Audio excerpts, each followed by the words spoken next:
Shalom, di sini saya akan presentasikan tugas sejarah saya yaitu dengan judul Dampak Penjajahan Jepang di Berbagai Bidang. Nah, di sini tuh terdapat 6 dampak. Yang pertama yaitu dampak di bidang sosial, yang kedua dampak di bidang pemerintahan, yang ketiga dampak di bidang budaya dan pendidikan, yang keempat dampak di bidang militer, yang kelima mobilisasi perempuan dan tenaga kerja, dan yang terakhir beberapa dampak positif. Namun di bagian 6 ini tuh tidak terlalu banyak penjelasannya, jadi saya hanya menjelaskan 1-5 saja. Yang pertama ini yaitu dampak di bidang sosial. Penjajahan Jepang ini membawa dampak negatif dan dampak positifnya. Namun seringkali membawa dampak negatifnya. Nah, salah satu dampak negatif di dalam bidang sosial ini yaitu munculnya sistem ramusya atau tenaga kerja paksa yang mengakibatkan penderitaan dan banyaknya korban akibat kelaparan dan penyakit. Nah, sebenarnya Jepang ini mempunyai dua hal yang membuat mereka tuh ingin menjajah Indonesia dan memprioritaskan Indonesia, yaitu yang pertama menghapus pengaruh-pengaruh Barat di kalangan bangsa Indonesia.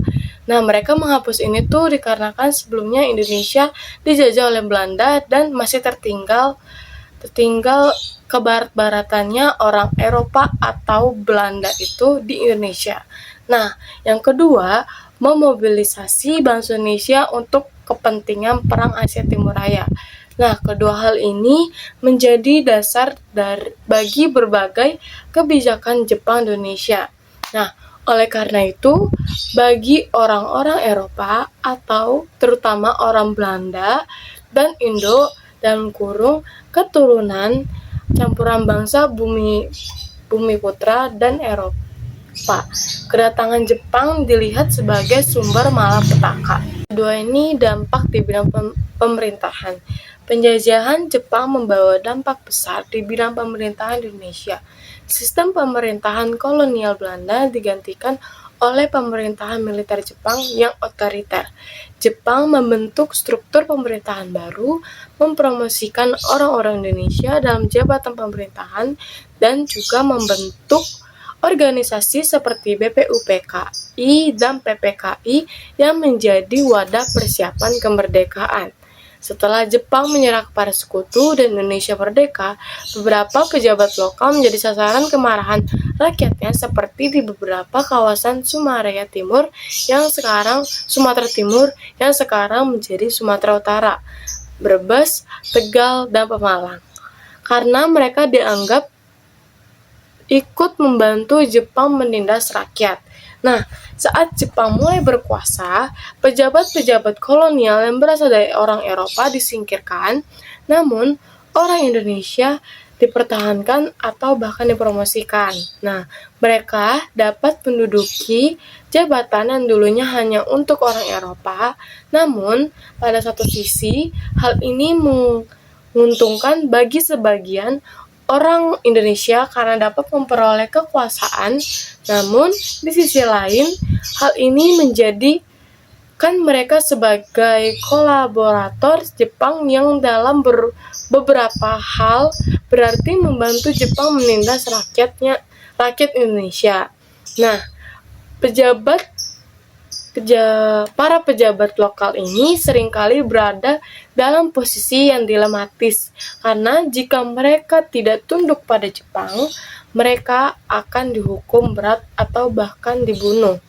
Nah, jadi berbagai peristiwa tersebut merupakan bagian dari sejarah kelam Indonesia yang harus dicegah agar tidak terulang di masa kini dan di masa yang akan datang.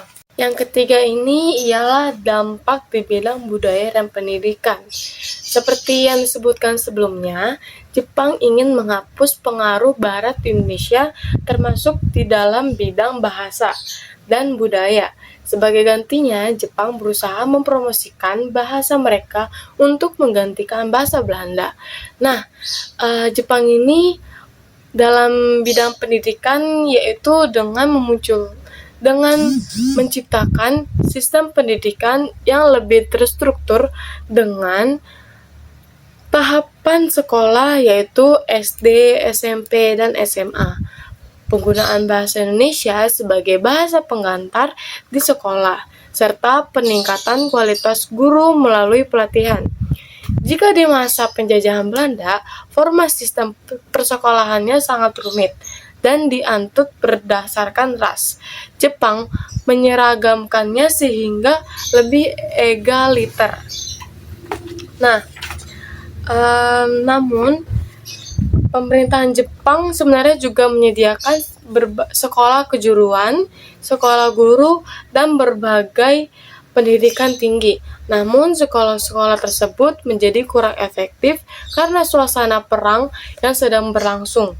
Para pelajar dan mahasiswa diberikan latihan militer yang dianggap lebih penting bagi Jepang. Keempat ini dampak di bidang militer. Jepang mendirikan sekolah militer di berbagai tempat untuk melatih orang-orang Indonesia yang tergabung dalam organisasi militer dan semi-militer.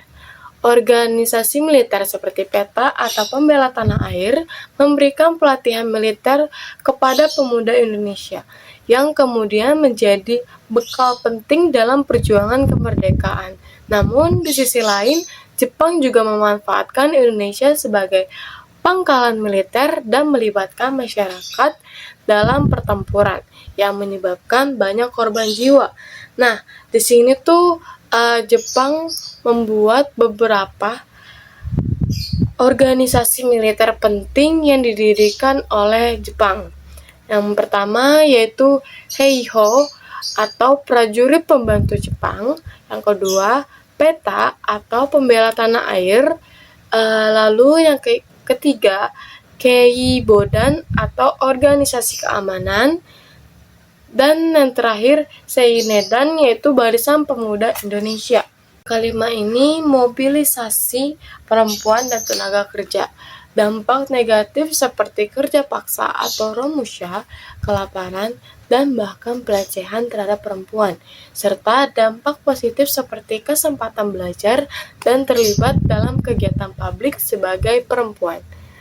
Perempuan Fujinkai diharapkan membantu Jepang untuk memobilisasi massa, memberikan pengajaran kewanitaan, dan memberikan solusi atas persoalan sehari-hari yang terjadi di kalangan masyarakat.